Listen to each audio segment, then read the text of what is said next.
Hello, and welcome to the Because Love podcast from Moncton Wesleyan Church. This podcast is to answer questions you may have about God, faith, and life. Let's get started. Well, welcome to the second episode of our podcast in this format. And I just want to welcome you that are listening today. Listen, maybe some of you, you wouldn't consider yourself, part of a church community or even religious, but somehow maybe somebody shared this conversation. And so here you are listening, and we just want to say welcome. And it's our desire that you will find today's conversation helpful. And we know that many of you are from our church community. And so maybe you will enjoy today's conversation and want to just share this with a friend, because we're excited to be able to talk about a series that we are currently in here in our church called the Expectant Series. And I've got two incredible guests. All right, many of you know our senior pastor, Joel Gorvet.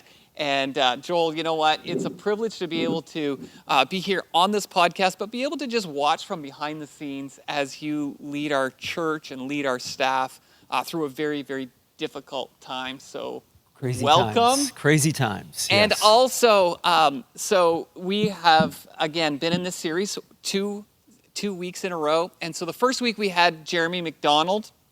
So welcome, Jeremy. Just fill us in a little bit about maybe some of the great work that you do in ministry, not necessarily here in this church. Not great work, just the great stuff. stuff. No, we want to hear the good stuff. Yeah. But what you do, what your passions are. A detailed list of all the wonderful And then things. we're going to jump into today's conversation. Yeah, and you didn't introduce yourself to people? No, people I didn't. And maybe some of you don't know who I am, but I am Pastor Pat, and I'm the Connections Pastor here at Moncton Wesleyan. Yeah, that's great. So, my name's Jeremy Mcdonald. I grew up here in Moncton and grew up at this church in particular. This is my home church. So before the Celebration Center was built, I know all of the places to go hide for sardines. And so my claim to fame is, I think, growing up here, but then have been in vocational ministry for just over a decade. So we attend here, and I'm part of an organization that helps youth ministries. And then really cool that I get invited to speak every once in a while. An official member of the teaching team. And I appreciate the best that. part Let's jump right into this. And so we're going to have so much fun with this conversation because we're talking about expectations. Christmas expectations. And so maybe you're watching this a month or 2 months from now, but currently or 2 years from now, recording it, and it's Christmas time. But really, expectations, unmet expectations, can happen all year long. But Jeremy, I know that you kicked off week 1, and you talked about Christmas expectations. Yes. And how our kids, they have an idea of what it should look like. For some of you that may be married, you know that your spouse has expectations of who we're going to spend time with, right? Yeah, those are early. If you got married just this last year and this is your first Christmas married, that's a really interesting thing to sort out. Is. If you remember probably I sure that do. First Christmas married. Wow, Yes. that's a conversation in expectations as you sort that stuff out. So yeah, absolutely, that's a part of this season. So you kicked off week 1. Yeah. And so I want us to start our conversations about, how do we manage unmet expectations? How do I manage? Yeah, or how should we manage that's a different question. Unmet expectations. You gave a few, examples of how we often, manage these expectations in not such a healthy way. Yeah. You talked about, maybe you want to just share, how you opened up this conversation. Oh, yeah. I think it's interesting to process. And, honestly, this is, I think, healthy for all of us. If you end up in counseling, so I love my counselor and going to counseling. It's something that you'll often get a chance to chat about. We encourage that. We highly encourage it because, honestly, when you think about when your expectations aren't met, and you naturally have a response to it. Yeah. And so if it's, and this was the start, this is where we kind of went 2 weeks ago. Do you bottle it up? Do you get angry? Do you have an anger problem? Do you let it burst? Do you just, bury it down deep and hope it never resurfaces? Do you try to control or manipulate people? Yeah. And understanding and knowing what your natural reaction is can be helpful to then decide, do I actually like that reaction? And as things will come around this Christmas, as they probably already have, you'll experience some type of expectation that goes unmet, and knowing, I don't know if I want to act that particular way this time around when it happens. So that was kind of absolutely the start to it. And I think just asking ourselves the question, and even asking somebody that's close to us, is a step in the right direction to kind of processing that. So I don't necessarily have a ton of of help or guidance beyond that. But I think it's a worthwhile question to do. Like, what do I actually do when that stuff happens? Yeah, I really like that. And I think that kind of the first part is being aware of this is how I typically manage that in an unhealthy way. And so then we can begin working on improving that. And I think that today's conversation, we're going to look at, the story of Jesus and a guy named Herod. And we're going to probably be able to learn a bit about maybe how we can change how we manage those unmet expectations. And so, Joel, I know that you're passionate about Scripture, and as we kind of look at the story, the story of Jesus, you guys talked about King Herod. All right, and I know that was your teaching. Yeah, it's fun that we went on the same passage. You did. If you haven't watched the messages, you got to download both of them, because what I love is that here's a passage of Scripture that we both taught from, and we're able to connect and learn. I learned so much from your message this last week. Jeremy, I seen you up in the balcony, just lean right in, and you were just zoned in. Are you sure he wasn't falling asleep about to fall off? No, he was all in. I was all in. I didn't check my phone once, honestly. I'm look at that guy. I was 100% tied to words. So anyways, the concept of here's a passage of Scripture. It's short. It's a narrative that you can read in a few minutes, and yet here we have all of this opportunity to learn and grow from it. And so I think it was just exciting to recognize that you and I didn't even cover the exhaustive list of things that we could have pulled from these passages. Well, and when you picked Herod, because we looked at the Christmas story and said, okay, what are some of the expectations? We only have a couple of weeks. What are some of the expectations of different people in the Christmas story that we can unpack? And you picked Herod right off. You said, hey, I'd love to tackle that. Did you guys talk about this before? We did. Before this conversation? Back in November. Before the series. Picking the series. Okay. Yeah, back in November. And so we had talked about how to put this series together. And you said right away, hey, I think I'd like to teach on Herod. What was it about King Herod in the Christmas story? Quick summary, just in case there's anybody, which there might be, who doesn't know anything about that part of the Christmas story. You have King Herod in Jerusalem. He's an under-ruler under the Roman Empire, but he has a huge amount of authority over all of the Judean territory. And so the Magi show up, these wise men from the east. They say they're looking for a newborn king. We talked this Sunday about what that means. And then King Herod is really, really worried that there's going to be some usurper to his throne, a challenge to his leadership, to his control over his territory. And so he orders that all the babies be killed, or the children of a certain age, the boys of a certain age, and so forth. But what was it about this character, this person, not just a Bible character? These are real people, right? And I want to talk about that too. But what was it about Herod that made you say, man, this is what I want to tackle?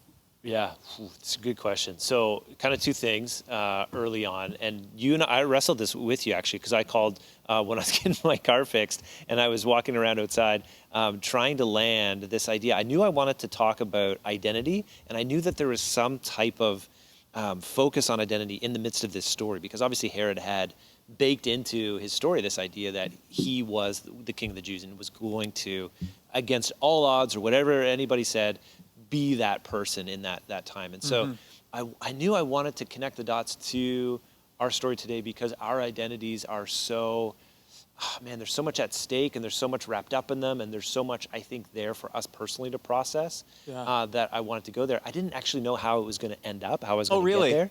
Yeah, so I'm calling Joel the week before, and I've got most of this message I thought written. you were saying that during your message, you didn't know how this was going to end. No. I'm thinking, oh, wow. I've been there. How am I going to land this plane? Fortunately, by the time I took the platform, I had an idea on where it was going to land.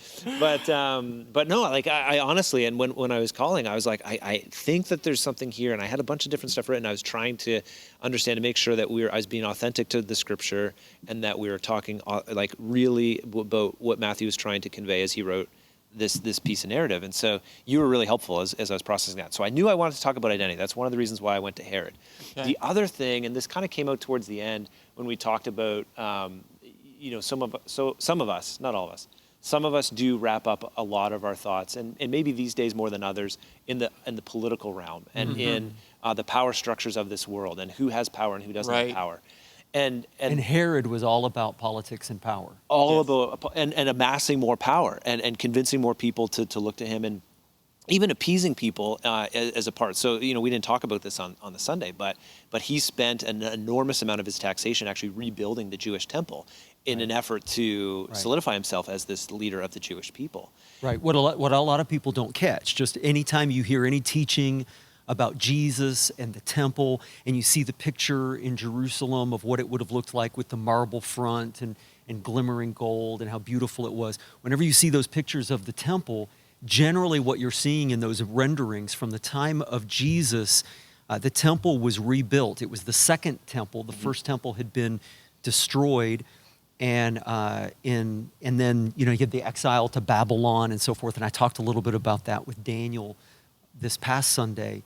But when the temple was destroyed, it was then rebuilt later by Zerubbabel, became the second temple, but it was kind of pitiful compared to the first temple that Solomon had built. Little history detour That's so here. Interesting. And then, so one of the things, as you said, that he did in order to try to win favor from the Jews, over which he had politically maneuvered becoming the king under the Roman Empire, was to just absolutely make this temple for the Jews amazing. So it's remodeled. It's still called the Second Temple, but it's really kind of almost like a third temple because it's completely remodeled, the big, huge foundation. And that's where today, when you see the Dome of the Rock in Jerusalem, the big gold roof dome, the Dome of the Rock that's something like 1,500 years old, amazing building, that sits very likely, we don't know 100%, but very, very likely it's up on the Temple Mount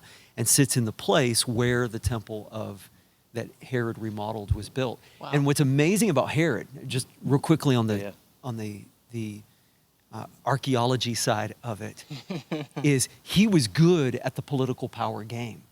Like, he knew how to play the game, and he was incredibly successful. Even though he's this villain in the story, when you go to Israel today, all around Israel, most of the most impressive sites from 2,000 years ago, the archaeological sites that just blow your mind, like Herodian and Masada and the seaport at Caesarea Maritima and the Herodian Palace in Jerusalem. And like there are all these sites, and all of them were built by the incredibly cruel taxation, but the incredible successful political maneuvering of Herod.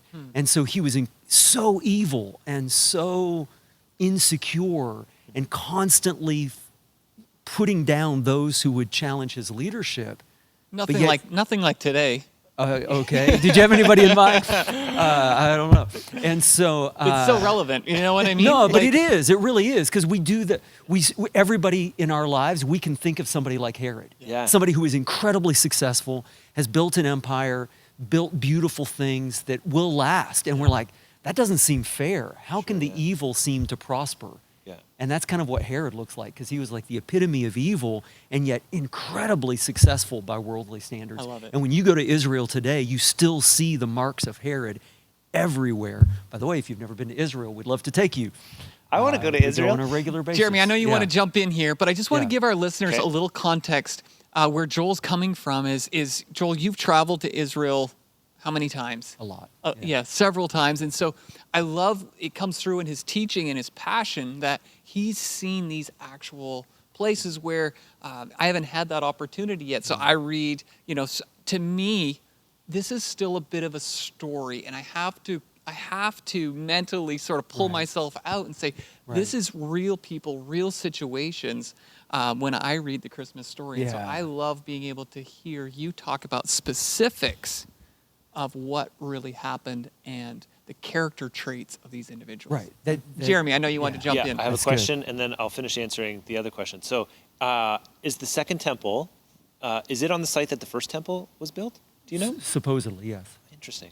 Yeah. And is the site size different? Is it? Herod completely expanded the Temple Mount. So the first temple structure, the Temple Mount, would have been very modest in size compared to the Temple Mount that Herod reconstructed. And so now you've got this huge platform, and it's built on top of, like if you were to take the Temple Mount that exists, well, we weren't planning on going this way, but you asked, the Temple Mount that exists now, when you look at where the Dome of the Rock is, this huge flat platform with these major supporting structures all around. And so whenever you see the Western Wall with like Jewish rabbis and Orthodox Jews with the talith, the prayer shawl and so forth, and they're praying at the Western Wall and they stick the prayers in the rocks.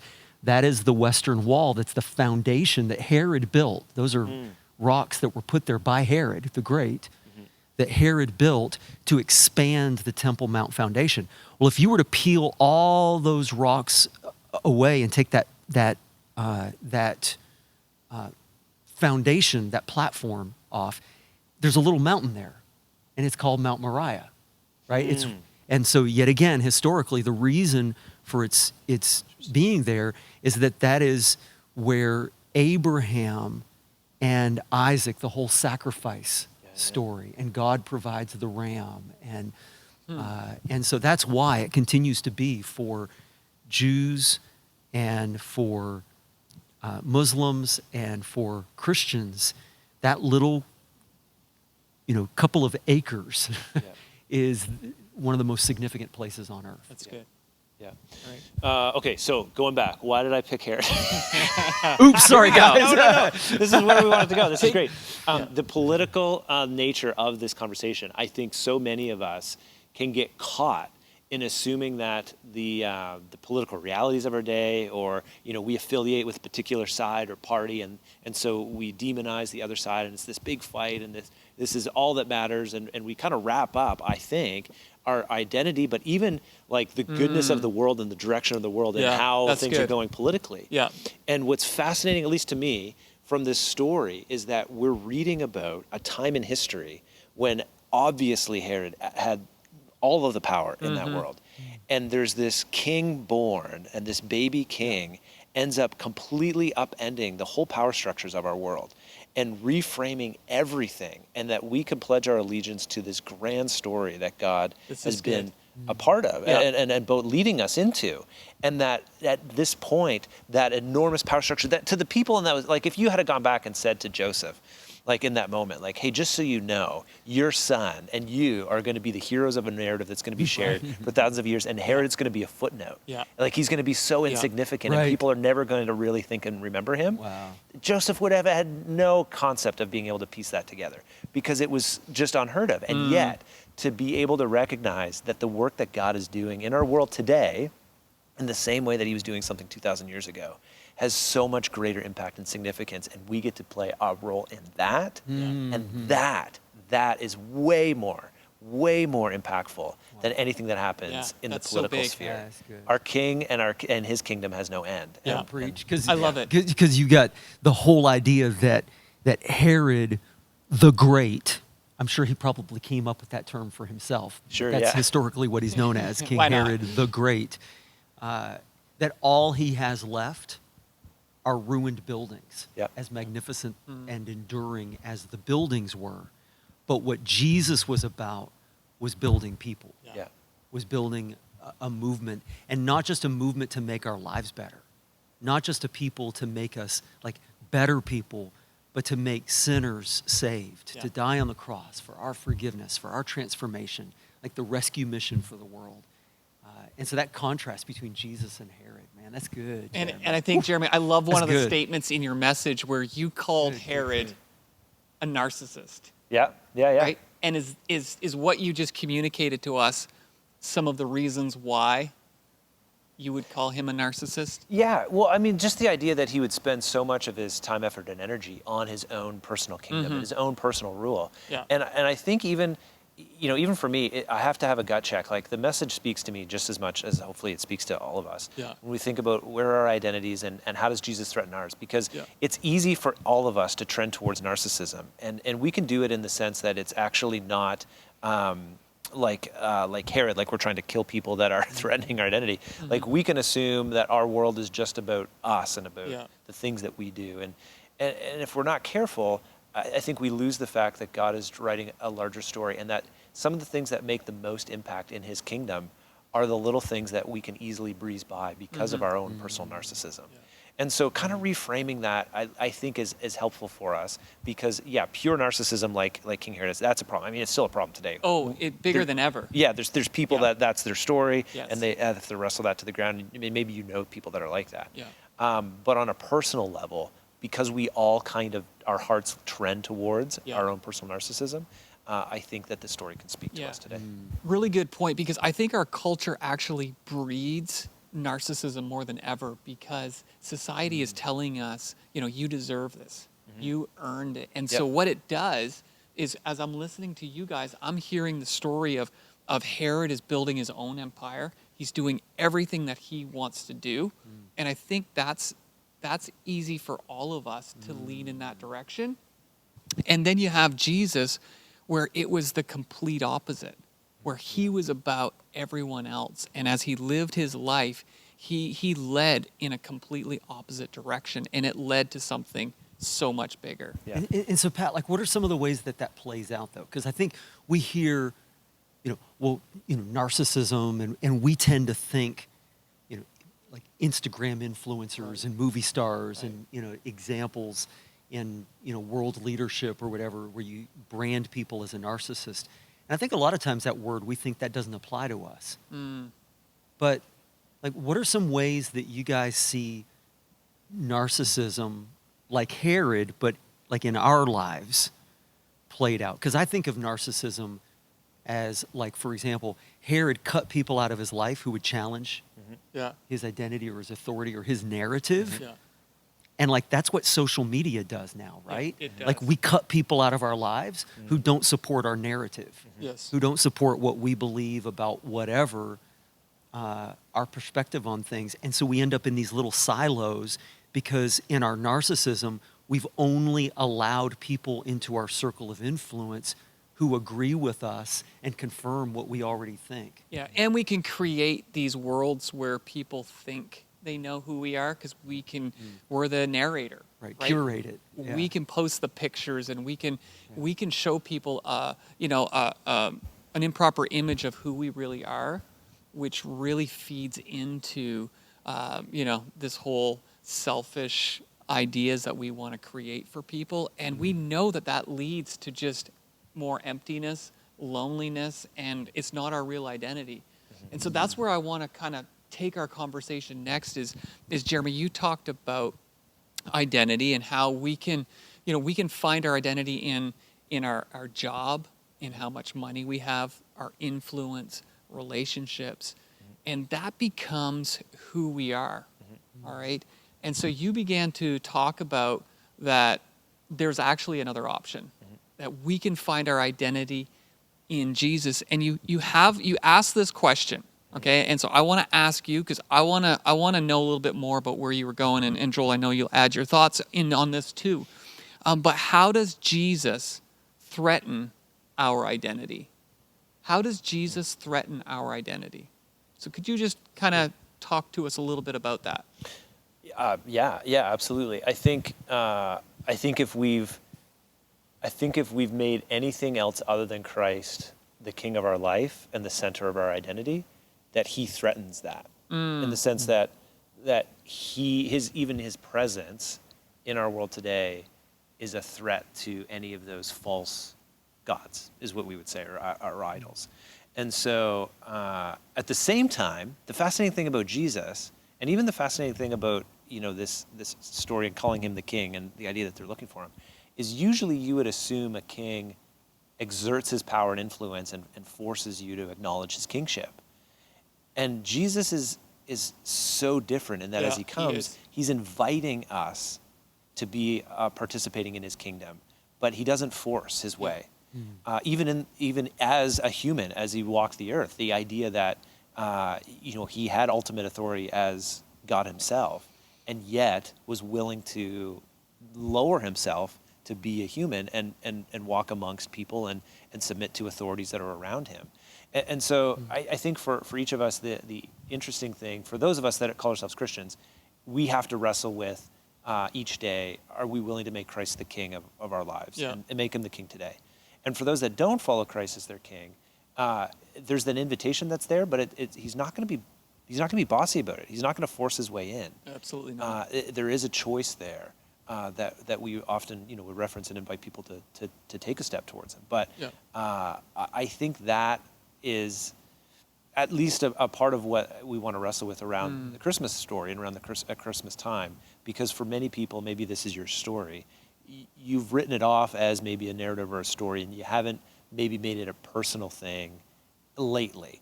And so inviting you to take a moment and think personally, what does it mean to actually consider Jesus as a king? And what would that mean? And how would that actually change how I experience my life, how I live my life, where I place my identities?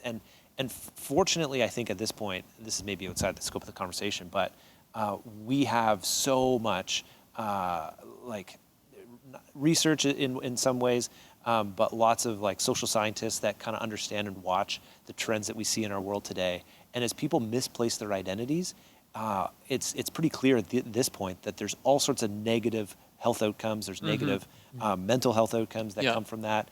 And we're dealing with all sorts of incredible difficulties when it comes to broad population because people have landed and soaked their identity in something that is not actually meant to hold And their some identity. things can be good things. Oh, sure. Right? And which kind of leads me to maybe my second question, Joel, on this identity is, how can we avoid from getting wrapped up in an identity? And so I'll allow you to just kind of think of that, and how I sort of process that is, and I think we could all say the same thing, but we could probably all make more money than what we're making doing something else. But I would rather be known as a good father or a good husband, right? And so that helps me try to steer my identity instead of what I do, instead of who I want to be. Do you have anything that you would want to speak to? Like, how could we avoid from falling into that trap? Well, when you asked that question first to Jeremy, the first thing that came to mind to me was you used the phrase from the teaching that first Sunday of the series that Jesus threatened Herod's identity, and you asked the question, how does he threaten your identity? And the first thought that came to me is, if people don't think that Jesus threatens their identity, like if you don't feel threatened by Jesus, then you don't understand Jesus, right? Like if Jesus is just about making your life easier and better, and then you have failed to understand what Jesus was about. Mm-hmm. Because Jesus was about calling us out as evil sinners. Like I was just thinking about I didn't even look it up, but I was just thinking this week about the verse where Jesus was talking about prayer and what you ask the Father. And he says, he compares us when it comes to praying and asking things to our Heavenly Father. He compares it to when our kids ask us for bread. Mm-hmm. And Jesus uses this interesting phrase. He says, if all of you who are evil, when your kids ask you for for bread, you wouldn't give them a stone. And what's interesting about that exchange is Jesus makes the assumption that people should understand we are evil. Mm-hmm. And that's the exact opposite of the narrative that we believe about ourselves. Is the essence of it is, hey, I'm a good person. And as long as we think I'm good enough, I'm a good person, then we don't understand how Jesus threatens our identity. Because our identity has to be about full surrender to him and what Jesus did for us on the cross, the forgiveness that we desperately need, that we can't do it on our own. And so, I that kind of touches on this Sunday where I said kind of the harsh moment. Yeah. What was the line that I used this Sunday about, I said, I'm going to offend people here for just a minute. Yeah. And I said something like, God is not interested in meeting your expectations. Yeah. And I want us to get to that, and that's kind of where we're going. But Jeremy, you mentioned that our identity, as we covered, could be wrapped up in our jobs, but even in how we express ourselves, or even in politics, right? We can get wrapped up in all of those things. And so here's what I've in talking with people who don't go to church, but they've experienced God somewhere in their life, maybe as a teenager or a young child. They've experienced God and read the stories, but they've chose to not live, follow this Jesus lifestyle. And some of them say, you know what, I know all about it, but I'm choosing to live this way. I don't want to live on both sides, all right, hot and cold, so I'm going to stay here. And so that's where I feel like Jesus calls us to full surrender, but he won't force us to do it.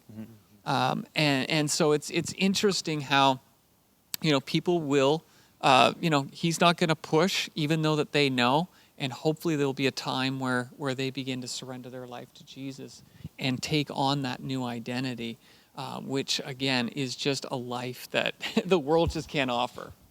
Yeah. Right? When we talk about the good stuff, the peace, the joy, the hope, like that is all found in. People think that surrendering their life to Jesus is not a great way to live your life, but it is so full. Yeah. It really, really is. Joel, did you want to add to that, or? So I wanted to respond to the idea, Joel. You're talking about if we assume that we're still good or that there's good in us or something along those lines. So I'm watching Turner and Hooch, not the old movie, but the new series that's on Disney Plus. Okay. Decent show. Maybe a 6 out of 10. So at the season finale, not Tom Hanks. Not the Tom Hanks one. No, it's a new one. No, they did a good job. It's interesting. So I'm watching with my wife Chantel, and it's the last episode, and they're actually talking about. The guy gives advice, and this is classic. He's like, just follow your heart, man. Follow your heart. And we hear that in so many different places, right? Yeah. And every time I always cringe a bit because as, predominantly a youth pastor, I've worked with teenagers for, so long. One of the things that we try hard to articulate to teenagers is that you should not follow your heart because our hearts are inherently not always right. They're evil. Scripture says deceitful. Deceitful. It's baked in. And there's this quote from Alexander. I can't pronounce his name. The Gulag Archipelago, though. This classic quote that the line separating good and evil passes not through states, nor between classes, nor between political parties either, but right through every human heart and through all human hearts. This idea that we experience the darkness that's inside of us, and so because of that, we know. Hopefully that we can know and recognize that we need redemption, we need restoration, we need healing. And if we can at least own that, it leads us to a place of asking the question, okay, how do we have our own hearts reformed? And then the Christian solution to that, of course, is this Christ that's willing to take broken, darkened, hardened hearts and restore them to the way that we are meant to be as humans. But we have to have this outside source that actually does that for us. Yeah, no, that's really, really good. Theology last night, watching Turner and Hooch. Who would have thought, eh? Wow. That's right. Joel, you mentioned in your message about, or maybe it was you, Jeremy, but about how we tell kids that you can be anything you want to be. Yeah. Right? And I don't know if that's healthy. Yeah. Right? If it can it's set so us much up. pressure. It does. So we see this with teenagers so often, right? And this is, I mean, if you've said this to people, like, it's not like this is the worst sin that you could commit to a teenager, but to recognize the weight that comes from telling somebody, oh, you can do anything that you want to do if you just put your mind to it. All of a sudden, all the pressure of whatever comes out of their life is now on their own shoulders, and they have to determine and make that decision. I think even reading history and understanding how, as humans for generations, how we approached things as simple as vocation and recognizing that for the majority of history, there were presumed directions that you would go with your life, and you were meant to live out, if you were a Christian, your faith inside of this presumed direction, and that wasn't bad or evil necessarily. And so this freedom that we have to be able to go and do different things, again, isn't evil, and yet it comes with this enormous amount of pressure we're putting on people that they now need to determine and decide their own direction and their own future, just inside of their own will and desire. And I know, I use this example when we talk with teenagers. Left to my own devices, like, I can't make good, healthy eating choices, and I know good, healthy eating choices are the right things for me to do. So, like, I know that. I know I feel better when I eat healthy, and yet when I see the Big Mac, I'm still drawn to the Big Mac, and I still eat the Big Mac. Right. And that's on like the smallest of scales with the lowest of stakes in Yeah. one individual meal. And so just to connect the dots that the stakes can be so much bigger on some of these other things, and that we need the help of somebody else to come in, the Savior that's willing to reform even our own hearts so that we can accomplish the things that are actually we're called to do, and that will actually make a difference for us, and that will actually be healing and hopeful and give us a future. That's good. So That's heavy, man. Sorry. That's good stuff. Joel, Good. let's talk about Love that it. statement that got my attention when I heard you say it on Sunday. But God doesn't care about our expectations, Right. right? That God was doesn't good. care about our expectations. Like, I love that because we think that God should just do everything that we want, need, feel in the moment. Yeah. So let's set the expectation that I think is so healthy as Christians that I don't know about you guys, but can I ask a question about this? yeah. Joel, what's the most carnal prayer that you've ever prayed to God? As you think about it, I want to give you mine. Man. Yeah.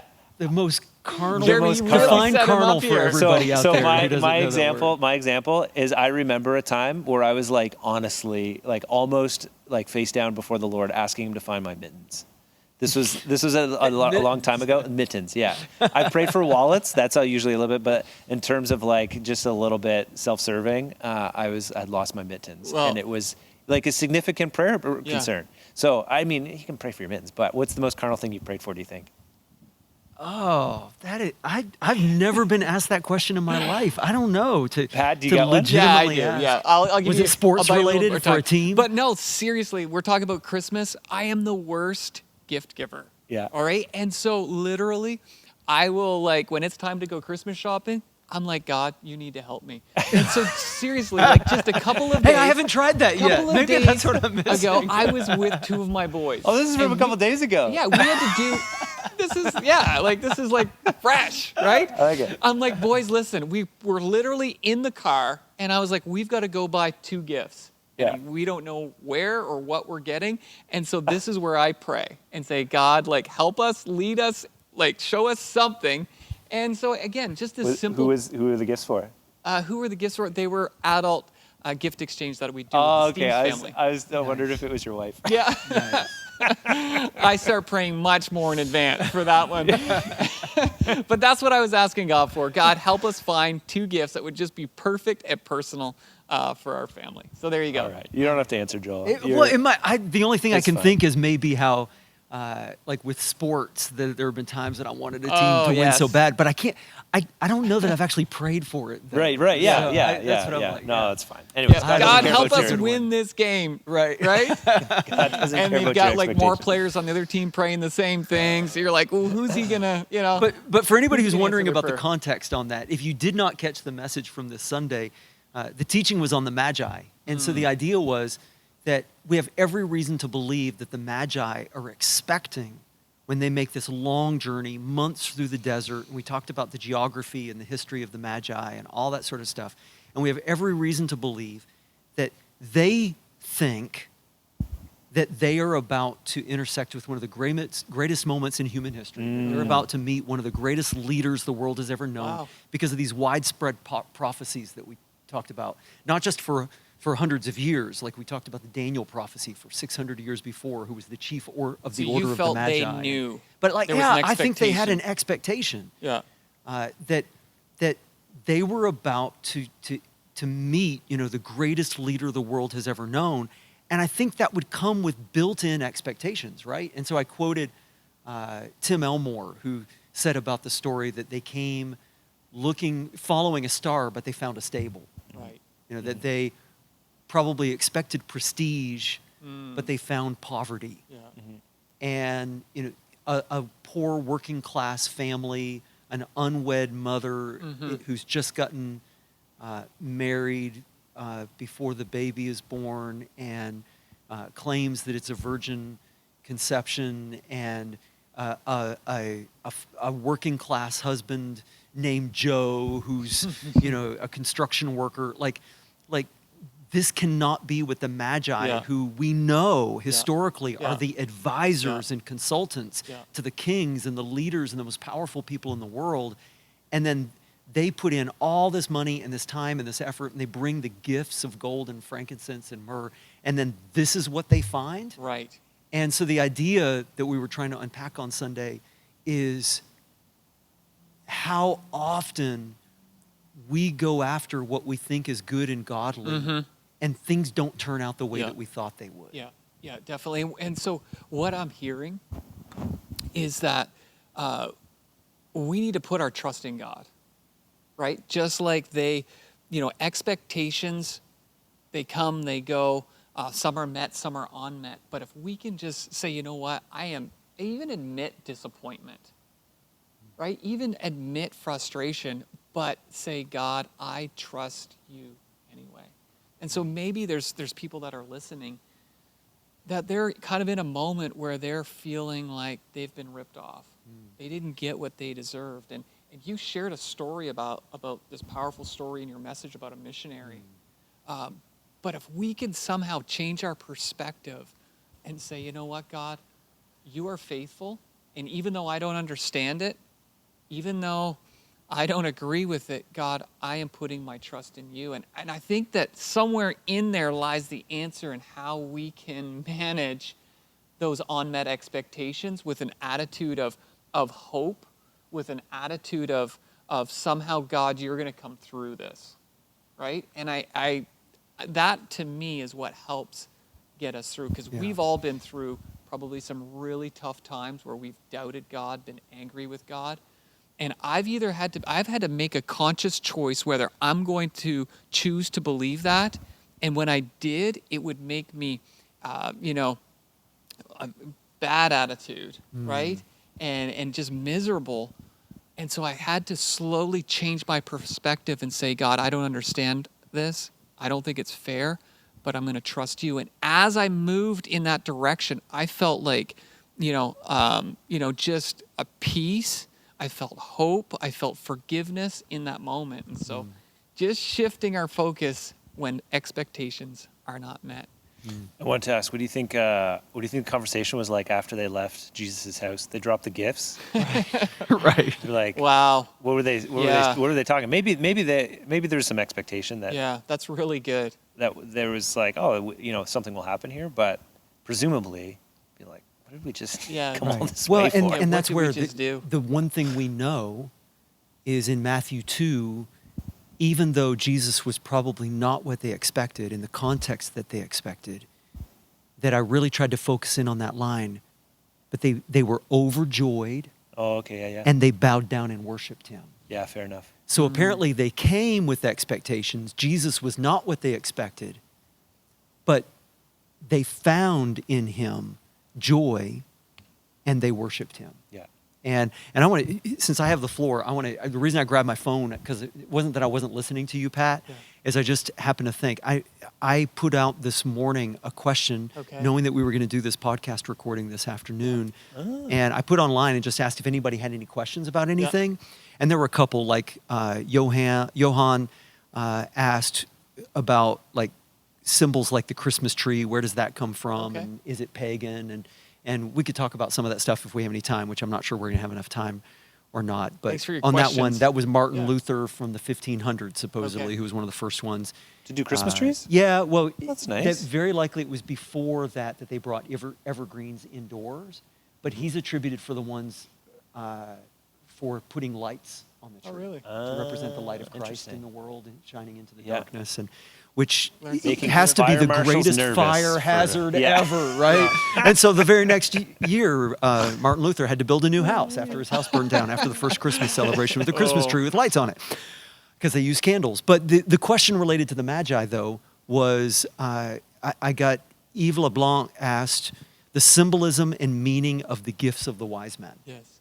The gold, frankincense, nice. and myrrh. Was that a leading question? Do you think this person knew the answer? I don't know. He didn't give me an answer. So if we don't say what he's expecting, maybe we'll get in trouble. I don't know.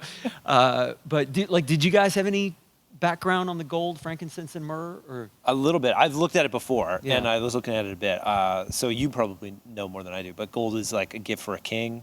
One of the frankincense and myrrh was like a gift, a burial spice. Myrrh is Myrrh's a the burial spice. Yeah. And so not exclusively, but definitely a common use was in burial. And significant at this point because we understand the end of the story. In the moment, though, it was just a very pricey thing to be able to offer to somebody. Right. So what a nice gift, and probably financed their trip to Egypt. I read that, which kind of is interesting too.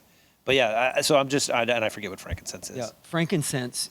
The word in frankincense is incense, right? Yeah. So it's a type of incense that they would burn and use for purification of the temple, all the stuff that you do with incense. But so if you look at Exodus 30, I believe it is, Exodus 30 mentions both frankincense and myrrh in relation to temple duty.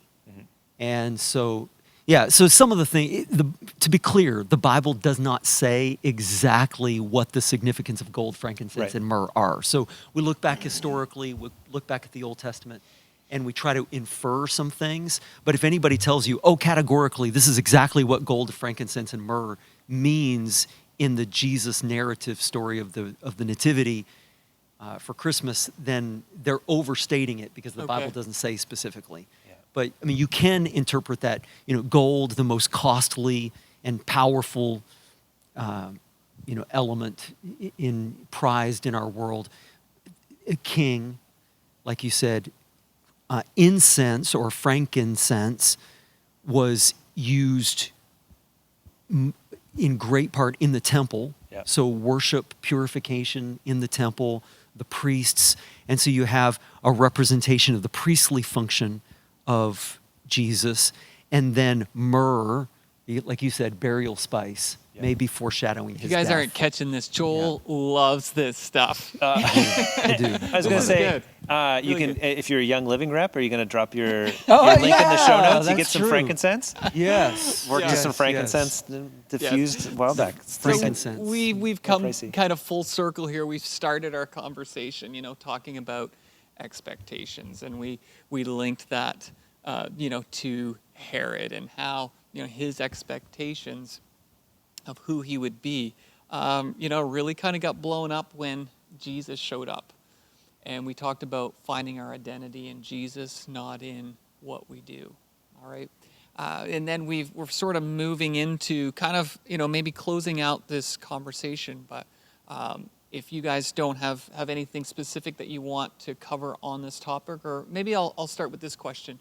I'll start with you, Jeremy, and then I'll go with Joel. But Jeremy, is there one thing that you didn't communicate in your message that you would want to share with us?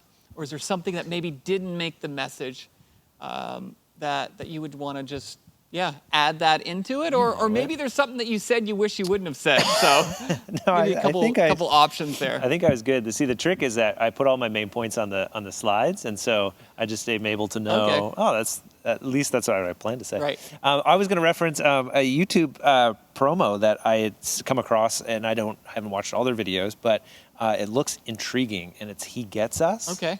And so I saw this on social media, He Gets Us, and even their website, hegetsus.com.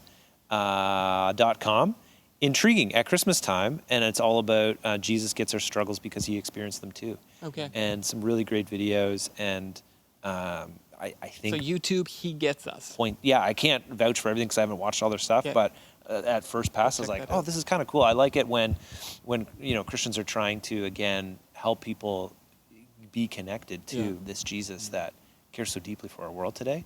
And so I was fascinated when I saw that. Oh, love it. That's all I got.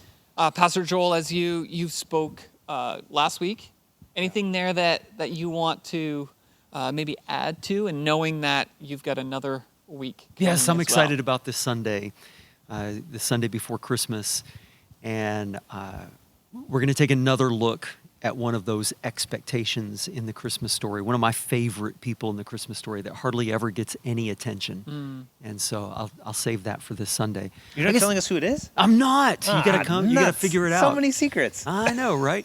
But the thought that I had was right now, and I know that there are people who maybe are listening to this or watching this on Facebook or YouTube, or you're listening to it on iTunes or Spotify or whatever. But here in New Brunswick, we're in a situation where with increased restrictions and, the spread of Omicron, the concerns about that, and concerns about whether families will be able to gather, and a new limit that, if you've got a family larger than 20 or a contact list of 20, that you're probably not going to be able to get together for Christmas. And like, this is stressful and disappointing for really people, is. right? And that isolation, that disappointment, that disconnectedness, which is so unhealthy for us in so many ways, and we're seeing the results of that in society right now. But I can't help but to think about Jesus. As you said, he gets us.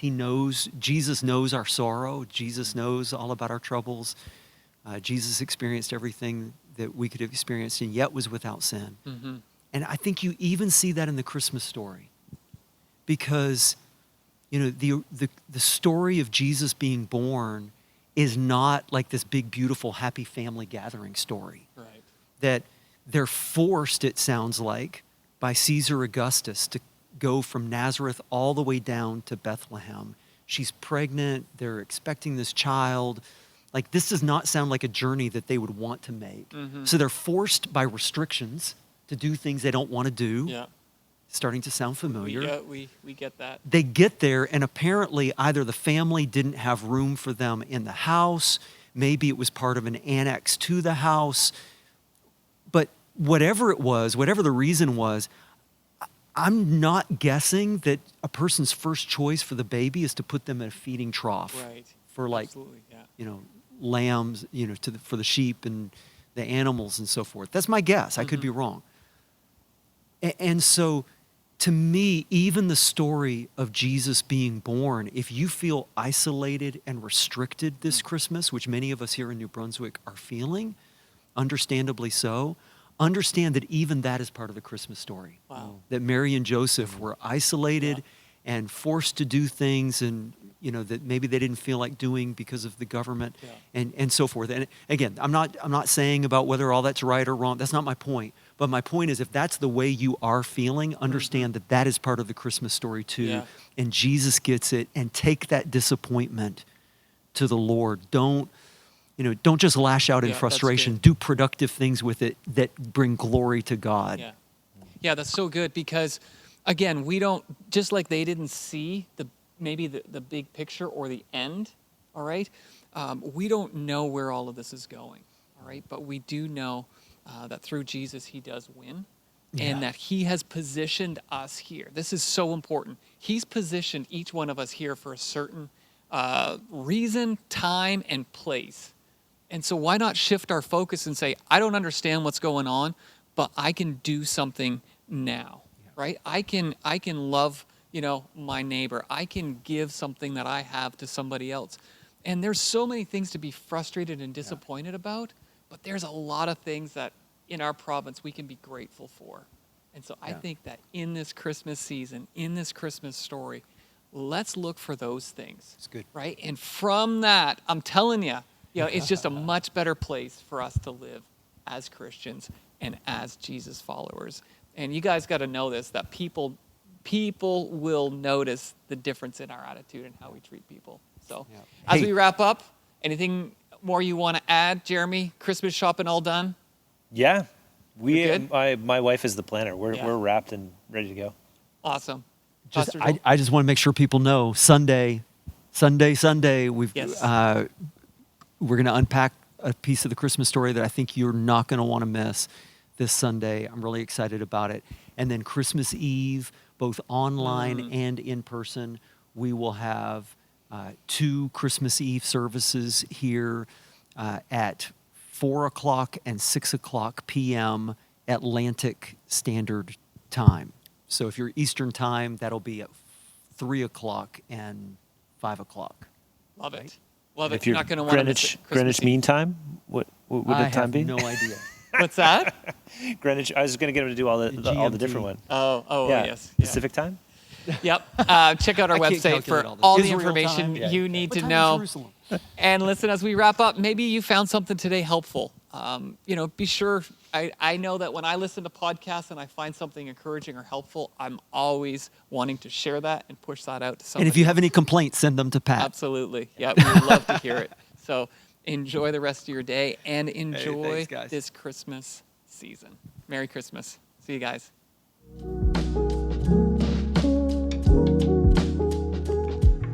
Thanks for joining us for this episode. If you'd like to learn more about Moncton Wesleyan Church, check out our website at mw.church. Have a great day.